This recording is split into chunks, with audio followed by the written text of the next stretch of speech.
உதயகம்மன் பிள்ளை ஒரு புத்தகம் எழுதுகிறார். அந்த புத்தகத்தின் முடிவில் என்ன சொல்லப்படுகின்றது? ஈஸ்டர் தாக்குதலின் பிரதான சூத்திரதாரி சஹரா நசீம் தான், அதற்கு மேல் யாரும் இல்லை. ஆகவே இதற்கு மேலே யாரும் நாங்கள் விசாரணை படுத்த தேவையில்லை, விசாரணை நடத்த தேவையில்லை என்று உதயகம்மன் பிள்ளை அந்த புத்தகத்தினூடாக சொல்ல முற்படுகிறார். ஆனால் அதே உதயகம்மன் பிள்ளை என்ன சொல்கிறார்? தற்போது சாரா நசீம் தான் பிரதான சூத்திரதாரி, ஆகவே இதற்கு மேல் யாரும் இல்லை, விசாரணைகள் நாங்கள் நீண்டு கொண்டு செல்ல தேவையில்லை என்று சொல்ல உதயகம்மன் பிள்ளை அடுத்த தடவை இந்த பக்கம் சொல்கிறார், சாரா நசீமால் பயிற்றுவிக்கப்பட்ட 300க்கும் அதிகமானோர் இன்னும் இலங்கையில் இருக்கின்றார்கள். 13 முகாம்களிலே பயிற்றுவிக்கப்பட்டவர்கள். அவர்கள் இவ்வருடம் கண்டி எசல பெரேர, கண்டியில் இருக்கின்ற தலதா மாளிகையில் இடம்பெறுகின்ற எசல பெரேராவிற்கு அதை இலக்கு வைத்து ஒரு தாக்குதலை நடத்த திட்டமிட்டிருக்கின்றார்கள் என்ற ஒரு சர்ச்சை, ஒரு பயங்கரமான விடயத்தினை வெளிப்படுத்தி இருக்கின்றார். இது முதல் தடவை அல்ல, நான் முதல் குறிப்பிட்டது போல 2வது தடவை.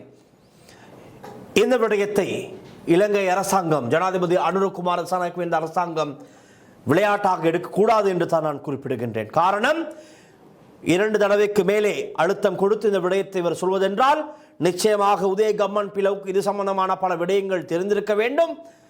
அல்லது என்னை பொறுத்தவரையில் என்னுடைய கருத்து எப்படி என்றால், சில வேளை ஆட்சி அதிகாரத்தை பிடிக்க மகிந்த ராஜபக்ச குறிப்பிட்டாரே, எங்களிடம் ஒரு திட்டம் இருக்கின்றதே, விரைவில் ஒரு மாற்றம் வரும் என்று, அந்த திட்டம் தான் இதுவா என்ற ஒரு கேள்வி சந்தேகங்கள் பொதுவாக எழுகிறது. யாருக்காகவும் எழுகலாம். அப்படி ஒரு விடயம், அப்படி ஒரு சந்தேகம் யாருக்குமே எழக்கூடிய சாத்தியங்கள் தான் இருக்கின்றது. காரணம், இவர்கள் அப்படியாப்பட்டவர்கள். ஆட்சி அதிகாரத்தை பிடிப்பதற்காக எவ்வளவோ அநியாய அக்கிரமங்களை செய்தவர்களுக்கு மீண்டும் இந்த ஆட்சி அதிகாரத்தை, இந்த பேராசை, அந்த பேய்களுக்கு இருக்குமே அந்த பசி, பேய் பசியில் இருப்பவர்கள் தான் இவர்கள். இந்த பேய் பசியில் இருக்கின்ற இவர்களால் மீண்டும் ஒரு தாக்குதல், பயங்கரவாத செயற்பாட்டை இலங்கையில் செய்விக்க முடியும். ஆகவே இவர்களுடைய இந்த கருத்துக்களை இலகுவாக எடுத்துவிட்டு கடந்து செல்லிவிட முடியாது, விளையாட்டாக எடுக்கக்கூடாது. உடனடியாக ஆழமான விசாரணைகளை துரிதப்படுத்த வேண்டும்.